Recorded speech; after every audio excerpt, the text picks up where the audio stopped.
When organizations hire managers, they tend to look for experience in a similar role, or someone that might be able to take the team or organization to a higher level or a different strategic place. It's rare to come across hiring teams that select managers on a, quote, does not drive their team crazy basis.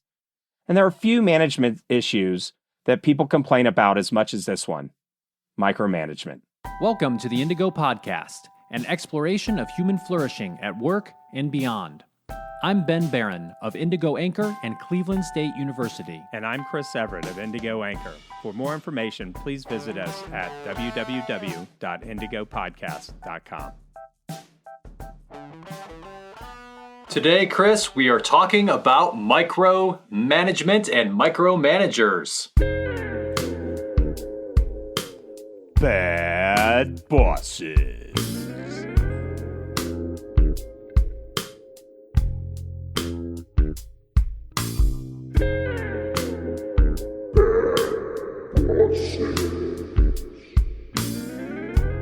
Yeah! Micromanagement! Golly! We hate it! We schmeagle. We hates it. Right? Like, it's the worst. I mean, it's probably like, I don't know, if it's hard to get the data on this, but it'd probably be one of the most talked about or most annoying features of organizational life. I'll say this, people tend to like to hate it. They talk about how they don't like it. And we'll talk about perhaps some instances in which micromanagement is fine, but you're right. Many times people like to badmouth micromanagement, and for some good reasons. You know, in various courses that I've taught in my role as a professor, I sometimes at the beginning of the semester will ask students to talk about some different ways in which managers are good and ways in which managers are bad. And invariably, when I say, hey, give me some examples of a manager not being effective, invariably, one of the first things that will come up in the class is being a micromanager or being someone who engages in a lot of micromanagement. So we thought that this was a good topic for us to discuss here on the podcast. We really haven't done this before, which is actually kind of surprising. Yeah, sometimes I like to be micromanaged, though. Sometimes you need to be micromanaged. Yeah, I know. If my wife sends me to the grocery store and it's not for a meat or the adult beverage section, I don't know how to find it. And if I don't have a picture on my cell phone of exactly the type of organic free-range granola snack bars for the kids, I'm not going to get it. You know, like I get anxiety when I go in. I'm in the interior of the grocery store and I might not make it alive. Don't send me into the interior. But that reminds me of this idea of situational leadership, right? That's what Hershey Blanchard is. Those are those guys, right? And like they do and we'll put this in the show notes. They do a quad chart, and on one of the axes is a level of readiness, how ready you are to do a task, right? And on the other one, there's a motivation. So, but if you have low motivation and low readiness, which is me every time I go to the grocery store, you need to use a type of leadership called telling, or sometimes some people could consider that micromanage. Hey, I need exactly this. I need exactly that. And to somebody that feels really competent to do or execute on a task, when you're that specific, you know, it can come off as micromanagement. So today we're going to talk about what is micromanagement. Before we get into some of these other details, we're going to talk about why it occurs and what happens when it does. And then we're going to talk about how to deal with micromanagement from three different perspectives. So thinking as a senior leader who's wanting to ensure that micromanagement isn't happening. And then we're going to talk about it in terms of a leader who wants to be a good leader and not engage in this thing called micromanagement. And then we'll talk about it from the perspective of a subordinate, someone who is being micromanaged and what that might look like and what that person might do under those circumstances. So let's start with that first piece, which is what is micromanagement? How might we define it? And what's interesting is that if we look at the academic literature, some of the research on this, there really isn't one definition of micromanagement. It's kind of one of these things where people have up to this point at least just kind of assumed that people know what we're talking about when we talk about micromanagement. But in general, it encompasses a variety of behaviors. Things like a manager really wanting excessive control or attention to detail over what a person is doing and how they're doing it, and a variety of other behaviors. You know what? Jobs used to be accused of this. Apparently, he looked over every single. You're referring to Steve Jobs. Who was Steve Jobs? Well, he started Lego. No, Ben, come on. Everybody knows who Steve Jobs is. I know, not necessarily. Yes. Apple. Former CEO of Apple, but apparently every detail of the Apple stores he would go through, like the colors, the layout, all that kind of stuff. Now, some people, right? So we're talking behaviors here. We say excessive control or attention to detail. Some people actually admire that. This is a boss who's getting it done. What do you think about that one, Ben? Well, at some level, that could be the case. I think it when you're dealing with trying to make something perfect, there's probably, and you have someone like Steve Jobs involved, there's probably going to be some micromanagement. And there's probably going to be some feelings that get hurt along the way as they're trying to achieve some sort of ideal design. I think that part of it comes into play, though, when there's this perception of a lack of trust. So, for example, when a manager is really surveilling employees, asking for status updates every 5 minutes, watching over the person's shoulder, perhaps figuratively or even literally, maybe really insisting on specific ways to do something, like how to get it done. So maybe it's a way that's not even really essential. Instead of saying, this is what I want in terms of an outcome, and then letting the person use his or her own brain to get there, the micromanager gets involved into those little details and says, no, it must be done this exact way, right? Now, there may be some good reasons why in certain circumstances that it does need to be done that way, right? And that maybe is kind of in the Steve Jobs example. Maybe he has a really good reason why he wants things a certain way, a certain type of aesthetic, perhaps in his retail locations. But you could also imagine maybe in shutting down a nuclear reactor. Yeah, we probably want to do that in a very prescribed way. And you know what? If I'm the one pushing those buttons, I probably want somebody looking over my shoulder, making sure I'm doing it the right way. But if those methods aren't necessarily absolutely essential, it really can start to make you feel like you're not being trusted, and then can be this perception of micromanagement. Right. And I'm thinking about, let's keep going, Ben. That was such a good answer. Let me give you another question that might tee us up for this conversation. What do we learn about people and job satisfaction in relation to autonomy and that kind of stuff? Awesome question. I'm glad you asked. So when we talk about job satisfaction, there are a variety of ways to look at this.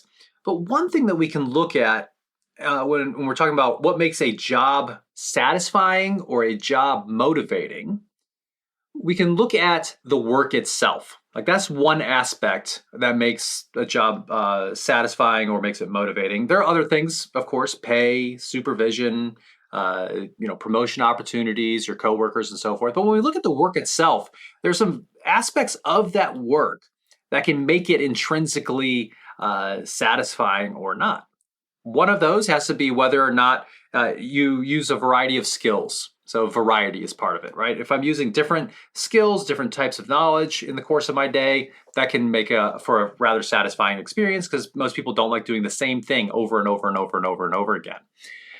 Another aspect is autonomy, right? Having some ability to dictate how you get something done, using your own creativity, your own ingenuity, your own knowledge and skill to determine how to do something. That does give us a sense of satisfaction in the work itself. And that's where this piece of micromanagement comes into play, because if you take away that autonomy, or at least that perception of autonomy as a manager, then people are going to, oftentimes start to react negatively to that. They're going to see it as a breach of trust. They're just going to see it as annoying. And there are a variety of other things that go into satisfaction with the work itself, but it's that autonomy piece here. When that autonomy is denied, in the case of micromanagement, it just doesn't bode well for that employee. It can make for a rather unpleasant experience. And I think most of our listeners, and I know I, and perhaps you, have been in those situations. Yeah, come on. We're in the military, Ben. There's no way you get through a 20-year plus career in the military without being micromanaged at some point. And if you're on active duty, if you're like, you can't be like, this guy could go jump in the lake. They could take your pay. They can mess you up. They could throw you out and like make it hard for you to find another job. So you're in a crucible. Wanting to be micromanaged or not, you're just going to have to eat that bad job sandwich for a while, right? But the rub here sometimes, because let's take the commander of a Navy ship, right, Ben? You're in the Navy. That commander isn't responsible for everything that boat does and fails to do. Right? The buck stops with him at the end of the day. And so sometimes he might say something, like at the end of the day, it's his neck. I get it. But the rub is, what if he comes in and he gets assigned junior staff? Maybe he has a bunch of bridge crew that isn't as veteran. And so he sees them making maybe some small mistakes, and you can't make a small mistake might be, well, I only hit 1 foot of that island and it tore a giant hole in my boat. Well, it's like, I didn't hit the whole island, just it was 1 foot, man, on a 200-foot ship. Like, that doesn't work. And so he may say, right? And this is where I see the rub in this micromanagement. Now, don't get me wrong. Some of these jackwagons are horrible. And we'll talk about how the detailed ways they can be horrible and what you might be able to do about it. But he may not have the comfort with that staff. So he may micromanage everything for a while. And it's bad if he gets in that habit and does it. Oh, I forgot how to not micromanage. The best people, they'll dip into the level of micromanagement that's appropriate. And then they'll come back up as competency is built. But that's in that Hershey-Blanchard model, right? You have a readiness access and you have a motivation access. Now, in the military, you don't get to choose not to be motivated. They have ways to make sure that they install motivation, and not getting paid is one of those, right? So your wife is like, why is our check bouncing and I can't buy food at the commissary? Well, I wasn't motivated enough today, babe. So I'm sorry, I'll get right on that, right? So, but there's a perception difference. I mean, it's ripe between manager, leader, and doer. You're going to have different perceptions on absolutely anything, right? Because you're different people.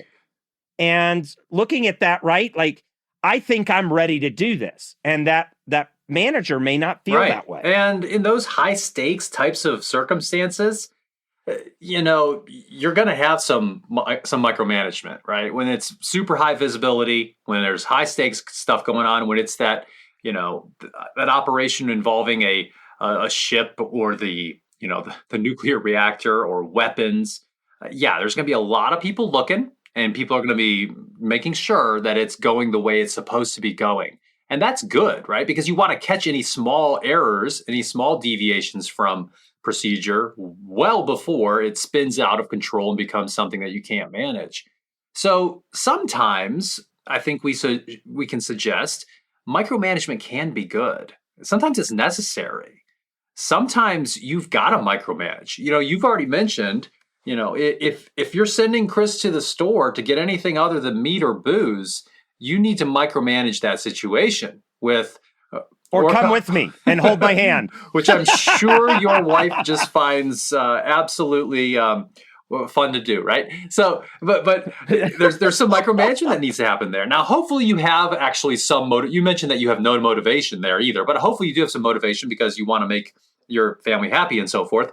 No, it happens. The motivation happens. It's just once I've loaded my cart with meat and booze, there's no more room. I don't know where all that motivation. There's no more motivation there. You're like, wait, I need to get broccoli. Right. What? So, but in that situation, that's where you need some direction. You need to be told, here's exactly what we need. Here's where to find it. And that helps you accomplish that task. And the same thing is true in any other low readiness situation. So you mentioned perhaps you have on a Navy ship, you have some junior officers, some junior personnel who don't have a lot of experience, who are maybe running the ship at that moment, driving it, navigating it. They need to be told more what to do than someone who really has done it many, many times. That's just natural. And I think that's where, we'll talk about some implications much later on, but that's where the leader needs to recognize that his or her leadership style has to adapt given what the people are doing and who the people are. Are they novices or are they experts? So I think, so getting back to this topic of can micromanagement be good? Absolutely, it can be when you have those truly novice employees. They really need the direction. Now, they may not receive that really well. And I think that's where they're still going to hate your guts no matter what you do. I think that you can, as a leader, communicate in a better way, right? Say, look, here's the situation and why I'm going to be very directive here. You're new. This is very high stakes. We've got to get this right, right? And then going into your directive type of mode and saying, hey, as you learn this and become more proficient, I can start to back off. So you also have the situation in which some subordinates are just bad communicators. They don't realize, or maybe they do realize but don't communicate, the necessity of giving updates about what's going on. Maybe it's something that's really time sensitive and they're just they're working on it, but they're not providing they don't realize that there's this broader external type of environment that they exist in, that they need to provide some more updates. They really need to be more communicative in that situations. And that's when the boss might be really getting into their business, so to speak, because he or she needs that information. Right. When you have that stuff, communication's a two-way street. So I know back when I was an individual contributor in organizations, if my boss ever had to come ask me for something, I knew whoops, I need to up my cadence. And so that might be, hey, Ben gives me a project and I'm like, that sounds good. I think it's going to take 3-4 weeks. How about I give you a status update every Wednesday and Friday? Does that work for you? And then that immediately lets that manager's stress levels start to go down. Wow, this guy's going to own it. Now, he might check on Tuesday and it'll be like, yeah, we're going to do on Wednesday, right? Remember? Right. You can have that kind of competition. If I feel that I'm getting micromanaged, I might, when it's the appropriate time, it's not a high emotional moment, take the boss aside and say, hey, listen, I think I might not be doing the kind of job you want me to be doing right now. And he might, well, why? Or can I tell you why? Well, you keep, what I perceive as micromanaging. So I want to know what I'm doing, because I like to be competent and hit home runs every day for you, Chief, right? What do I got to do to earn your trust, right? Now, and the same thing works and this is kind of implications. We'll get back to some different stuff. Not all micromanagers are well-meaning. A lot of them really are jackwagons. Your intuition is probably correct. But if you're that manager, before you're like, ooh, I'm about to have to get into this person's territory on their job, you might preface like, hey, listen, let's do this one together and then let's talk. And then just be frank. Hey, listen, I think you're a great guy. Glad you're part of the team. Here's the areas of your job you're conducting really well. Here's the areas where I don't think you're doing well. And let's get a plan together to get you where I need you to be so I don't have to be up in your grill all the time. That's a much higher level conversation in terms of quality than what I oftentimes see, which is the suffer in silence, or the just waiting until, just letting it fester until it just turns into this blow up moment, or then maybe someone just quits, right? So I think that's a really good path to follow. So we've talked about what micromanagement is. We've talked about what perhaps why it can be good sometimes. Let's move now to talk about why micromanagement happens and some implications in terms of what happens when it does. And what's interesting is that, well, as we've alluded to earlier, there actually isn't a whole lot of research on micromanagement. You would think that there's a whole lot more. Maybe there's just some stuff that I didn't find. I would encourage anybody out there, any graduate students in industrial and organizational psychology or organizational behavior, human resources to think about, hey, maybe I should research this thing of micromanagement. Now, there are many scholars who study things like abusive supervision and things like that. And there's some perhaps crossover there, but not a whole lot of research out there specifically on micromanagement. However, one article that we did find treated micromanagement as a form of toxic leadership. Right. So you can certainly infer from that this author is not speaking highly of micromanagement, lumping it in there with toxic leadership. So this comes from Marco Tavanti in this article in Human Resource Management. So this is a quote I'll read for you all, where he says, toxic micromanagers, quote, toxic leaders who micromanage their subordinates want to demonstrate their superiority and dominance. The excessive control or attention to details, a characteristic of a micromanaging style, becomes dysfunctional when utilized as an instrument of systemic control and influence over subordinates. Micromanagers and leaders reflect their lack of trust in the subordinates' capacity to make decisions and carry on with a project. The focus is as much on quality control of the product as reflecting a dynamic directed toward reinforcing the ego and supremacy of the leader. Hence, micromanagers are usually irritated when a subordinate makes decisions without consulting them, even if the decision is beneficial to the organization and it is within the subordinate's level of authority, end quote. So some interesting dynamics that we've kind of already touched on here with regard to micromanagement, but one being that lack of trust that it implies. And what I thought was interesting too is this idea that micromanagers can sometimes get irritated even when the subordinate is doing things that seem to be within their level of authority and seem to be for the best of the organization, because it's, I need to be consulted as a leader because it's part of my ego, my identity as being the dear leader, supposedly, right? Yeah, I've sat in some very senior level meetings with like leadership of organizations, and the CEO runs the show. Mm-hmm. And they deal with turnover, right? Because once, you work your way through the individual contributor, you're a director, you're a VP, now you're a VP at a bigger organization, even bigger organization. Finally, you've paid your dues and you want to leave your mark on the business environment or an organization, right? You've been 30, 40 years building up this competency, and you get hired by a place and the CEO micromanages you. And you're like, dude, I'm not straight out of grad school 2 years. I'm 40 years experience in product design for large electronics manufacturers with ever increasing levels of responsibility. But could you see somebody less than something like that working for a Steve Jobs that wants to have charge of every little detail? And so it can become a rub, right? Between somebody that just has that. And it may even be toxic, right? You don't trust this guy, Mr. CEO. Who you gonna trust? They're literally one of the top 10 of these globally.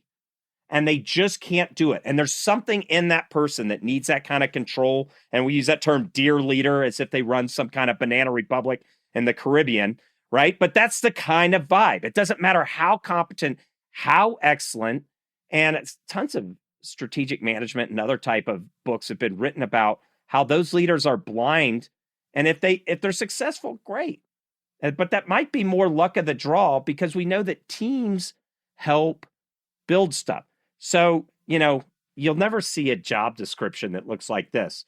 Looking for a global thought leader in the product development space that's willing to be completely micromanaged by our crazy CEO. You don't see that, but it happens, right? It does. There are probably some other reasons why a manager would engage in some of these micromanaging behaviors that perhaps aren't so nefarious. One of them might be that they just really want to be connected with lower level workers. They want to understand what's going on.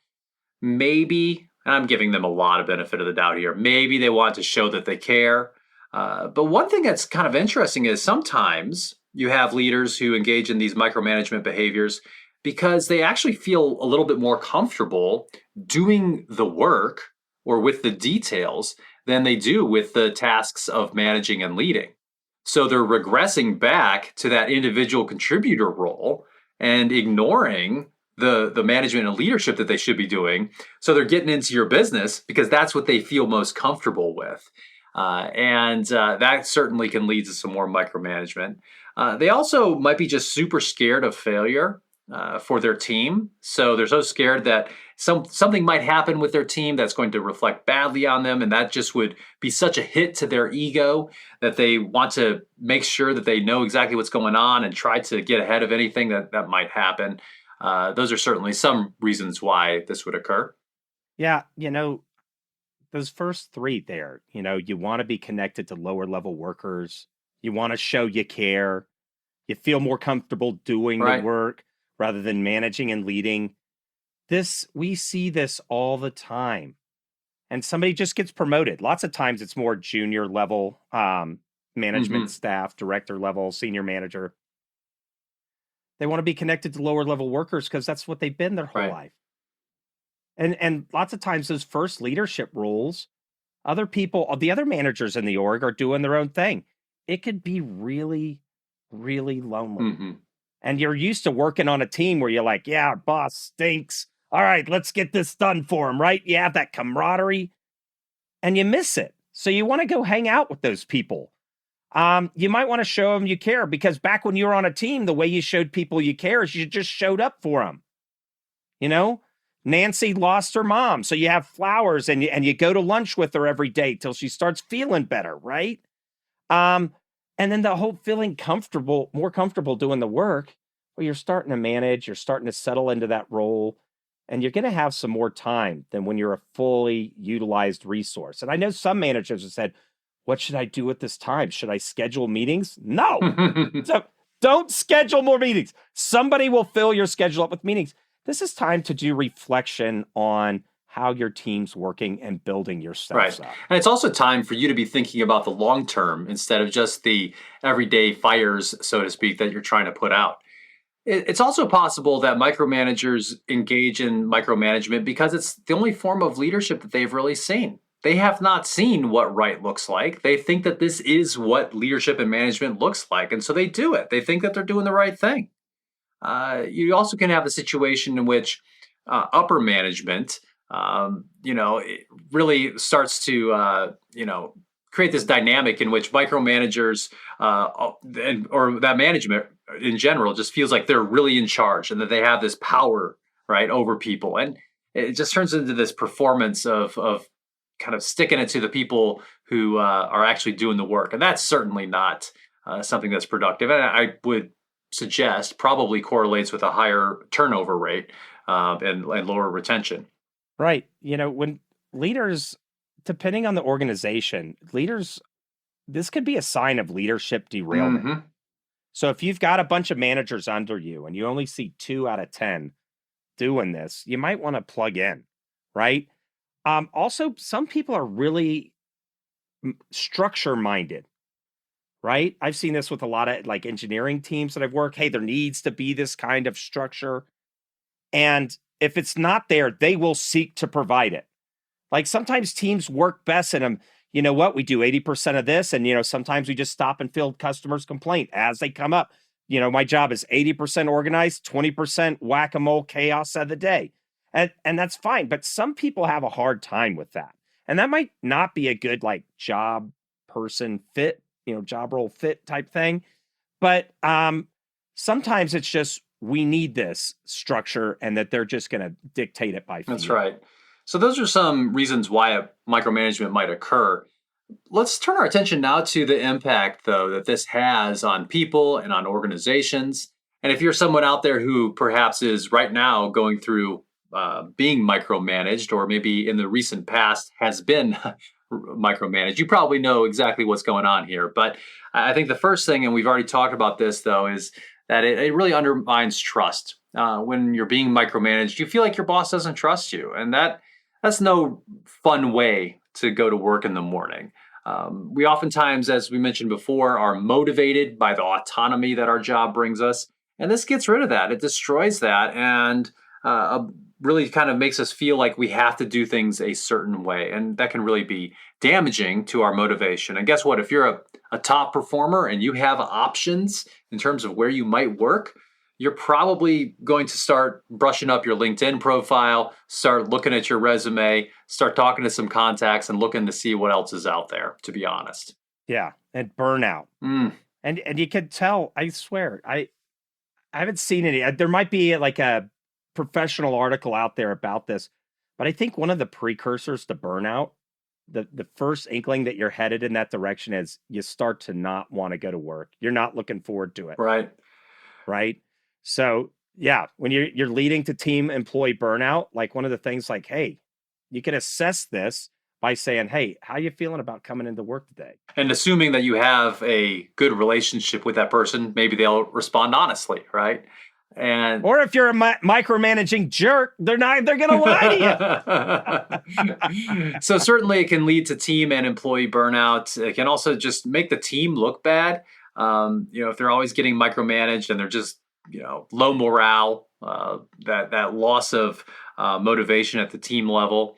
And it can actually slow down the team, because you think about it, if the boss is having to be apprised of every single detail and every single decision is having to go up to the boss, then the team is not going to be able to sense and respond to change very well. They're not going to be able to move quickly because you're just basically treating them like semi-programmable robots at that point. You're not actually treating them like humans who have certain types of skills and knowledge that they can use to help move the organization or the team forward towards its objectives. So, the last thing I'll just mention here in terms of the influence of micromanagement on a team is it stymies their development. It keeps that team from actually developing. It makes them actually more dependent on the boss. And that's problematic, right? And you can see this sometimes even when you have a manager who is really smart, really skilled, and they never let the team see them trip, so to speak. They never let the team see them fail at anything.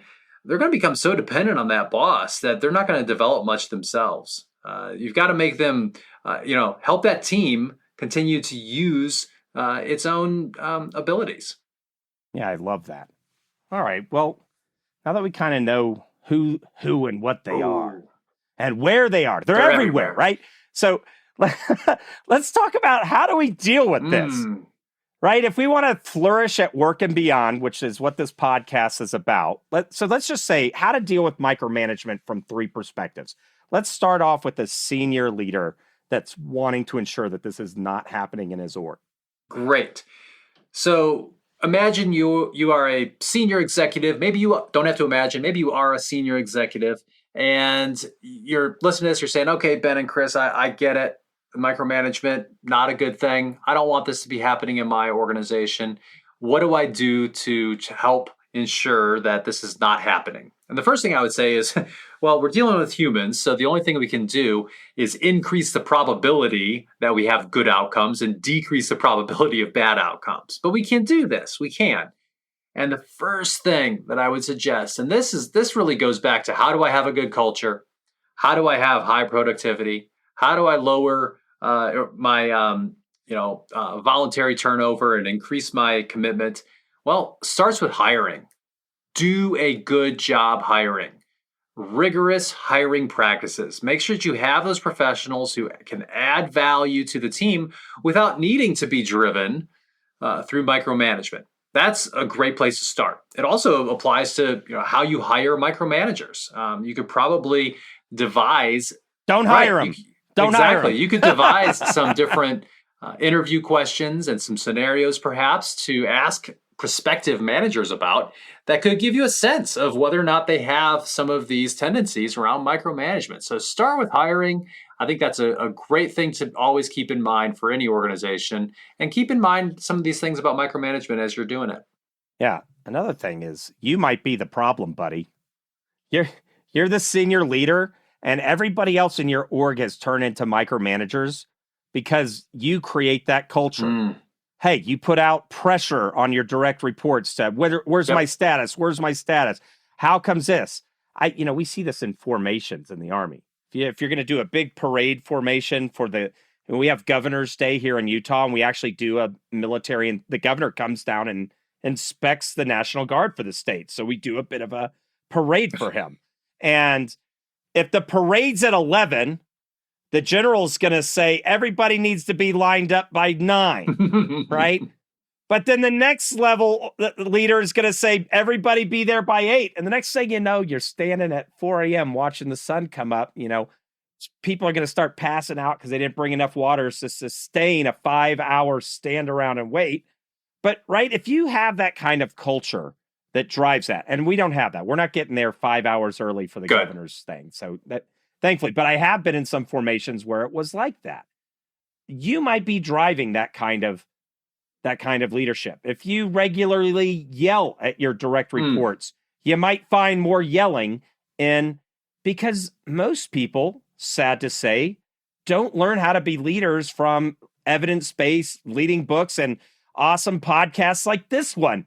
They learn through monkey see, monkey do. And if you're a senior leader, every eye is on you.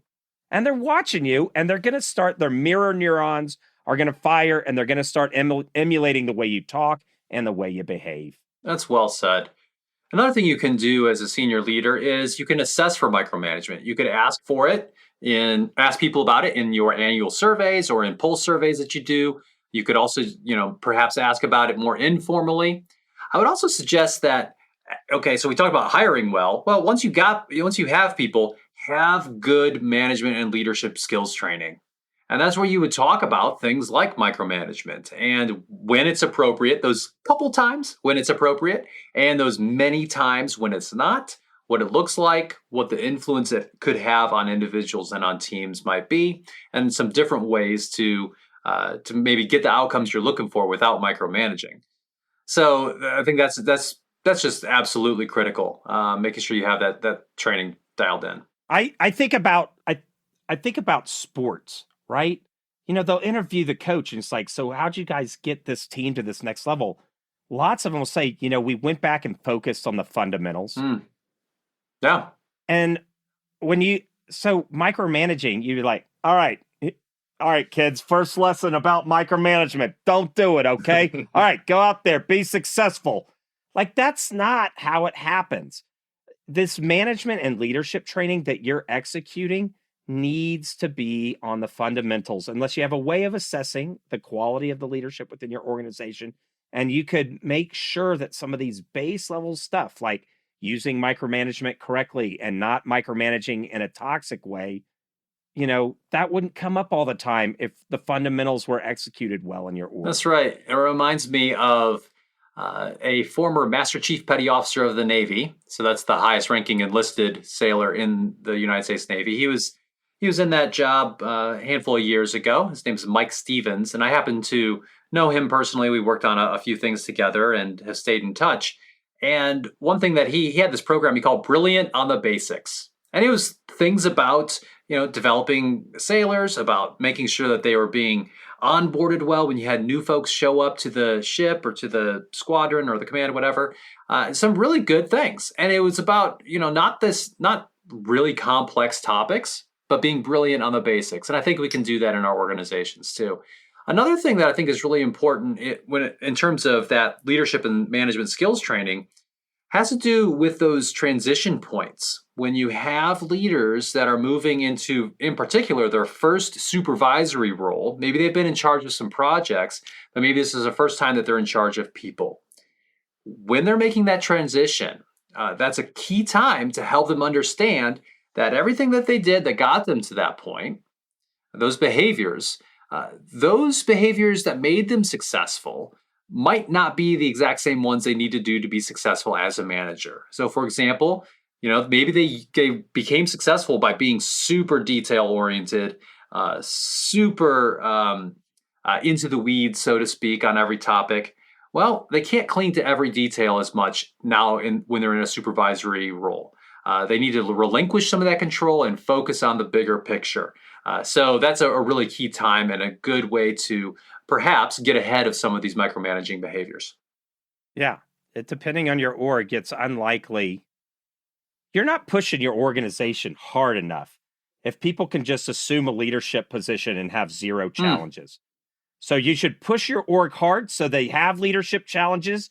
And then you should triage and support those leaders to help them develop those growth and resiliency skills to take you to the next level. Reporting. This is another piece.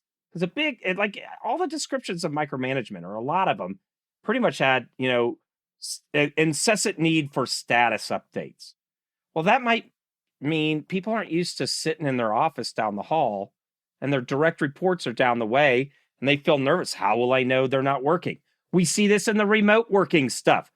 They're at home. And yeah, there's always going to be some jackwagon with that Wiggle Mouse app that fakes working, right? But they might think everybody's like that, right? Well, if you want to avoid that, train on reporting. How to build effective reports, what kind of cadence is needed. Set up that cadence. If we need this at the top of the org, that means we need this from each division, 2 weeks ahead of time. And then train on reporting. That's a great tip. Another thing that leaders should consider is has to do with culture. And we talk about culture a lot on this podcast. But if you have a solid culture in which you have good norms around what leadership is and what leadership isn't, you have a good climate, for example, around what types of behaviors are consistently expected, supported, and rewarded, leaders coming up through that type of organization are already going to be molded in a certain way, right? They're going to already have had, we hope, some good role models for leadership. They understand things like creating a climate that's supportive, that has a high degree of psychological safety. They know how to give feedback. They know how to do both the informal and formal aspects of managing performance, all of those types of things. Then you're going to have a more healthy type of organization. So one thing I would suggest, and I'm just thinking about the things that we've mentioned here, is that there aren't a bunch of there's no one silver bullet. There's no one thing that we're saying, do this and you'll have zero micromanagers. It's unfortunately not the case. There's a constellation of good management practices that will make it less likely and make your organization much more poised for flourishing both at the management and the subordinate level. Yeah, if you train on micromanagement, not just your leaders, but everybody in the organization, like imagine training all the individual contributors on top 10 management numbskullery behaviors, right? And you had a feedback way to where like, hey, this manager seems to be struggling in the following, these are the micromanagement behaviors that I'm seeing as an individual contributor. And why they aren't helpful, you can provide some targeted coaching. But notice that kind of transparency and everything you just described, Ben, is about having a healthy body. And a healthy body of an organization drives off disease.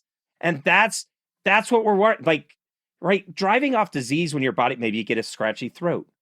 Maybe you have a little bit of fever. It's a very organic way in which your body finds the stuff that's not good for it and helps push it out, right? It's the same. You got to build that kind of organic response. It can't be this structured ABC 1, 2, 3, right? There's not a, magic bullet for this stuff. But if you build that organic, healthy, thriving organizational culture, you'll drive off the things that ail your competitors. And I'd say win in the marketplace. That's right. And just like if you have a scratchy throat and perhaps have a little bit of a fever and some chills, you might, in today's environment, take a COVID test. In an organization, you might, if you're starting to hear some rumblings about someone being a micromanager, or hearing various, or seeing some metrics on perhaps bad retention in certain areas, that's where some more organizational diagnosis might be in order. So we've talked about what you might do at the senior level. If you're a senior executive saying you don't want micromanagers in your organization, let's now turn our attention toward that leader who says, yeah, I hear you. I don't want to be that way. I want to be better than that. I want to be a good leader. Let's talk about some things perhaps that a leader might do to perhaps not engage in the bad micromanagement and avoid some of these behaviors and their outcomes. Yeah, the first thing you can do as a manager is set expectations. Absolutely. Right? Hey, this is how I see the team right now. and here's the gaps. Here's where I see where we need to grow. What do you guys think about my view of the world? Okay, I hear you. Let me tell you why that might have been okay last year. This year, we have these new earnings goals or whatever, right? You got to get a hive mind with your team. And one of that thing is set the expectations, but don't set them necessarily concretely initially, right? Get some team input before you set those things in concrete. That's great. Another thing you can do, especially if you're a manager of a new team or a team, perhaps you're put in charge and you don't know these people, you don't know their capabilities, or maybe you get a new person on the team and you're trying to figure them out a little bit, is you can start to test their competence. You can say, I need X, Y, or Z done, and see how they do with it. And maybe start with something that's a little bit lower stakes, so that then as you start to develop a sense for how this person operates, their level of competence and skill, then you can start to assign more to that person and expect certain outcomes. One thing I think is really important to think about in terms of delegating, and delegating, of course, being that practice of giving responsibility or authority to someone else to do something, is that you should develop first or ensure that the person has the skills and knowledge before you give them a bunch of stuff to do, especially if it's something that's high stakes. So develop and then delegate, or at least know where they are before, in terms of their knowledge and skill, before you give them that task.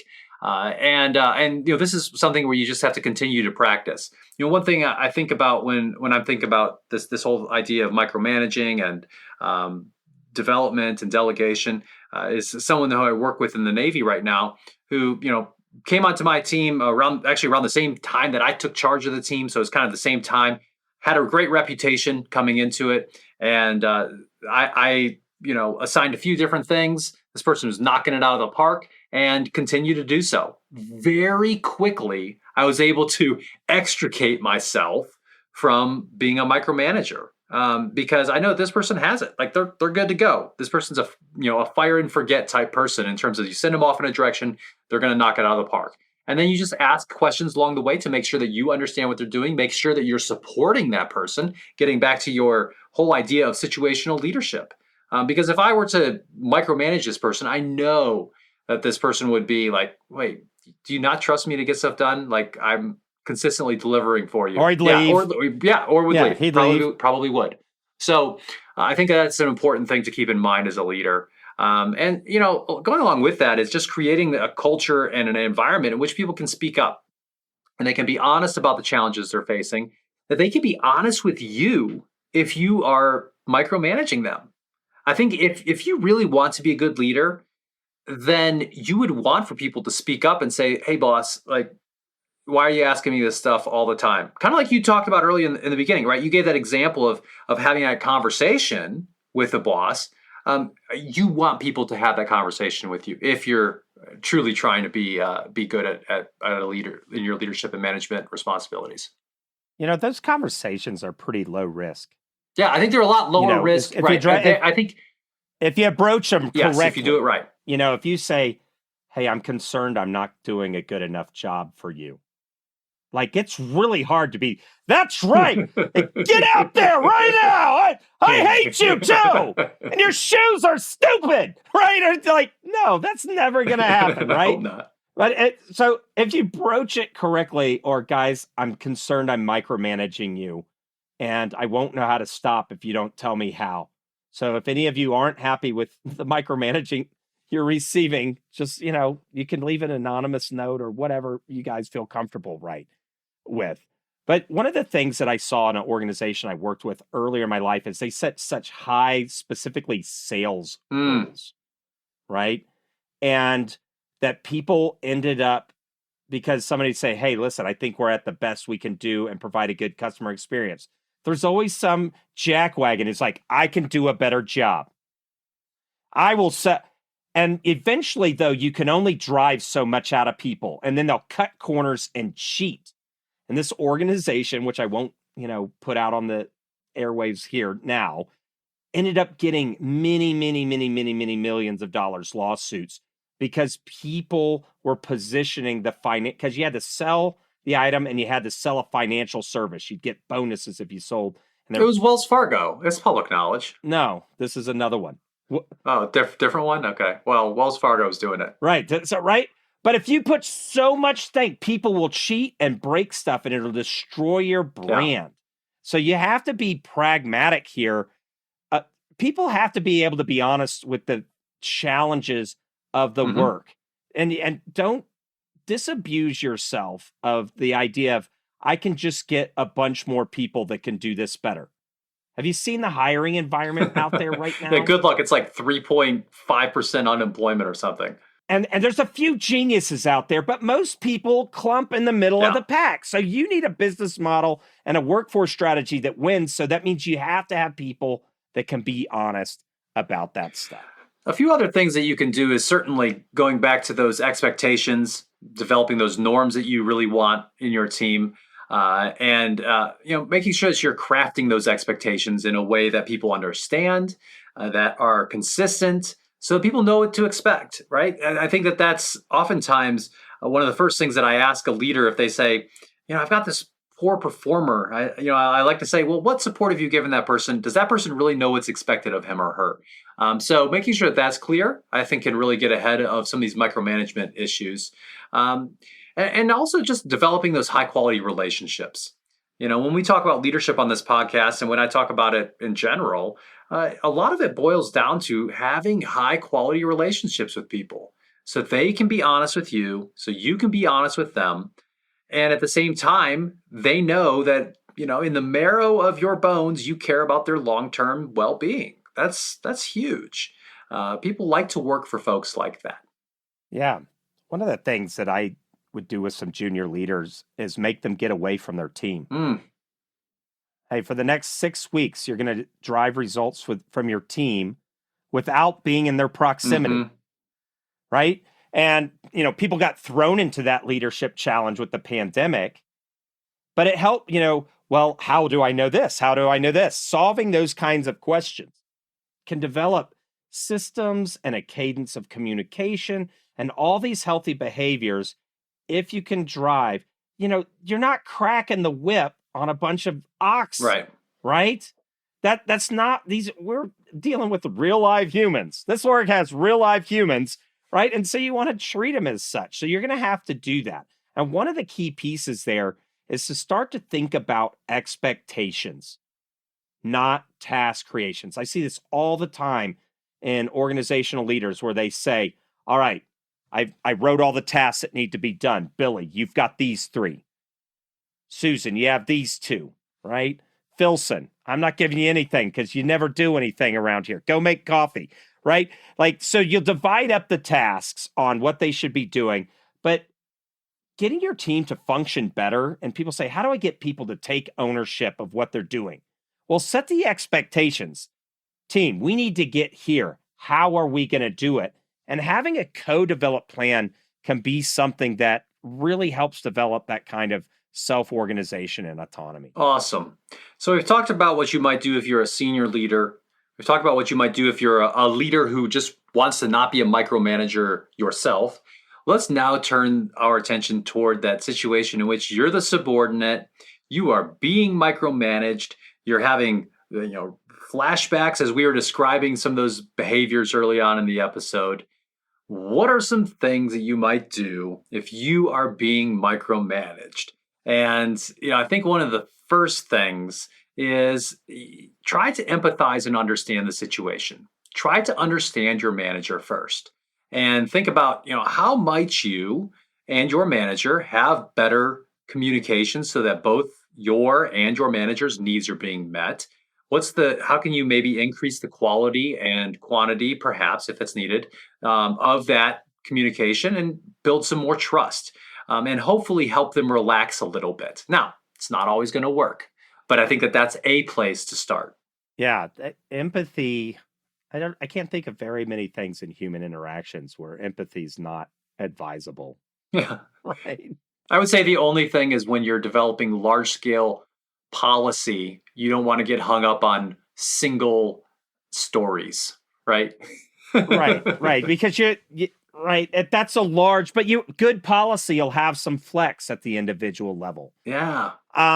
When you see your manager, right? You've just listened to this podcast, you've been taking notes, you know the good behaviors, you know what a senior level person should do, what a team leader or like mid-level executive should do. You have all these ideas and you're stuck with somebody's a total micromanager. Well, listen, you can say, hey, boss, why don't we, it seems like quality of work is a problem around here. Why don't we get together and have a team meeting and agree on what kind of quality work we're going to do around here, right? You can just make these ideas step by step and improve your team and your position. You're learning a great skill, which is coaching leaders, right? You don't have to be in charge or a VP to coach other leaders, right? Sometimes the biggest leaderships on sports teams, I think they did this study in the soccer teams. They thought the team lead person would be it. But when they did surveys, they invariably found oftentimes it wasn't even the best player on the team, but had the most referent power in the locker room and the most influence and stuff. So if you're that individual contributor, you have all the power you need for the most part to start practicing team development by using, hey, if you're coming from a place of no organizational or institutional power, great. You're going to get really, really good at that. And you're going to get good at coaching and developing leaders that don't even report to you. You have to be so good in your advice and your direction has to be so compelling that it's like a vortex. It sucks them into that kind of behavior that you want to see. And getting back to this idea of communication with your manager, I think it's really helpful if you can get to the point where you are letting them know that, hey, look, boss, I will always raise concerns and any risks that I'm facing early and often and try to assuage some of their concerns. Because sometimes micromanaging behaviors come from a place of fear, come from a place of being intolerant of ambiguity. And when leaders are in that situation, that's maybe when they revert to some of these, surveilling behaviors and start asking all these questions and really get into your business. Try to generate some confidence with them and say, look, I'm going to always bring up things that you need to know about. And, sometimes, not always, but sometimes it's helpful to, provide a little bit more detail than perhaps you really think they even need. And say, hey, check in once in a while. Say, hey, boss, am I providing you too much? Do you need all that? What level do you really need information about what's going on? Yeah. If they have to find you on the regs for the same thing, you need to fix yourself and just try to beat them to the punch, right? To where they're like, dude, I get it. No, stop coming to my office. I know you have this. You got it. It's already in my email 5 times. Right? You want to be more on that side than them chasing it down because that manager may not know to just ask, hey, listen, so I don't bug you and disturb your workday, Tuesdays at 9 a.m., please. Mm-hmm. Right? That's great. It's, I think you also want to make sure, don't hide from your boss. I mean, that can actually be a fairly natural reaction if you're not being managed well, is to just try to avoid them. But in the long term, I think it's a better approach to try to fix the situation, fix the relationship, fix some of those issues going on than it is to just hide. If you're 3 days from putting in your 2-week notice that you're out of there, okay, hide. But interpersonal stuff does not get better when it's avoided. And it'll set up a negative social dynamic. Another thing, and this is kind of insidious, but why not? They're micromanaging us, so we can go into the guerrilla tools of, individual contributor survival. Thank your boss when they don't micromanage. And you don't have to be like, hey, thanks for not micromanage me, right? But you could say, hey, I really appreciated your trust in me and getting this project done. And you can slowly... right? You're going to train them like you do, the canine that you keep at home to where train them into the boss you need. That's great. Another thing that you can do if none of this is working for you, maybe you've tried it all, it's just not working, is, detach a little bit. Just try not to take it too personally. Perhaps this is just how this person is and will always be, and you can't do anything about it. And in that situation, it is kind of individual contributor survival mode, where just try not to let it bother you too much. They probably do this with everybody. And so to the degree that you can, don't let it bother you as much as you perhaps would naturally let it. Right. So one insidious form of micromanagement is a boss that's both a micromanager and inconsistent. And sometimes I wonder, times I've been in this, I'm like, is there a personality disorder? Is there something psychological that, like, because you can't tell if it's control, right? They're micromanaging. Okay, fine. I'm going to get their flow. I'm going to work with this micromanager, get my year or two of experience and bounce. But then they're really all over. Ben, what do you do with those situations? Right. Well, and like you said, it could be actual, psychological issues. It could be narcissism, where they just really need to feel like they're the center of everything. And actually, the situation that brought us to come up with this episode on micromanagement came from a listener who had a situation of a manager who is both a micromanager and inconsistent. And I think some of the things we've talked about already could help in that situation. I think this is where you, as the individual contributor or reporting to this micromanager, this inconsistent micromanager, you need to be extra careful in continually, proactively clarifying the expectations and standards and what it looks like for something to be done to that boss. So that, and if possible, it's even best if you can do this maybe via email, so that then if you really end up in a sticky situation where the person is, saying, that's not what I asked for, this is not what I wanted, you can say, well, help me understand how I got off the rails here, because here's the email that we went back and forth on this, and I thought I had a good idea of what we were supposed to be doing here. Here's what I did. Help me understand the difference. So I think you're going to have to be extra proactive in all of that clarification. And, I think when that inconsistency is negatively influencing your work, I think you can speak up, provide that upward feedback and say, look, when X, Y, or Z happens, when I hear this from you, this is what it does to my motivation and to my ability to work. So you're going to have to handle that with care so that it doesn't backfire. But I think that there is a time and place sometimes for that to happen. Yeah, and don't just say, hey, this is what you're doing that negatively impacts. Have a positive. This is what you're doing with me right now. But you know how I really deliver for other bosses in the past is when I got this. Do you think we could get there? Right? I mean, so having a positive spin and not putting a bunch of emotional weight. Now, right, when you're in the dumps, when there's a bunch of unemployment, well, you're not going to touch most of this stuff with a 10-foot pole. But right now, there's such a low unemployment rate. This is a time you have some leverage. And another thing, this is actually not in our outline at all, is the nuclear option. And you'll see this if you know that you're a stellar .NET developer and this really team stuff. If it's really, and wait to the last end, because if you're a bully and you bully bosses that are only going to put a pushover in your boss kind of scenario, you're not going to get a good boss and you're going to make the life miserable, right? But sometimes you can be a bit of a bully in a good way. You can tell that manager, stop micromanaging me, get out of my cubicle.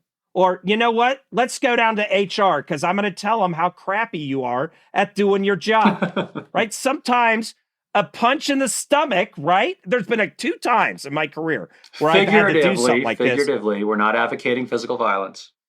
Yeah. But sometimes you just have to verbally, slap them upside the head and be like, wake up, buddy. You don't have the authority to do this to me, right? And better organizations will have some leverage in HR, and you can draw some lines there and help somebody get back in track. But the key point is, if you're going the nuclear option, the governance for making sure that doesn't create, you don't want to create organizational unhealthiness on top of organizational unhealthiness, is that you come back and you affirm a set of values, hopefully your company or organization's values, and the norms for how you're going to do work. And even if you have all the power, if you're the 500-pound gorilla or whatever in the corner of the room, don't use that power for evil, right? Even if it's just to get an annoyance, use that power to shape what's around.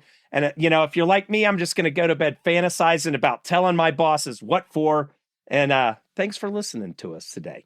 That's great. That's great, Chris. But before we close, something else that's also great that I just want to point our listeners towards is that has nothing to do with micromanagement, but is a pretty cool thing, is the day of service that my family and I are putting together in memory of my son, Vincent. So every year, this will be the second annual Vincent William Barron Day of Service that will occur on the weekend of September 24th, 2022. So this episode will probably release here in the second week of August 2022. So I encourage you, if you're interested in volunteering and making the world a better place, check out mightyvincent.org.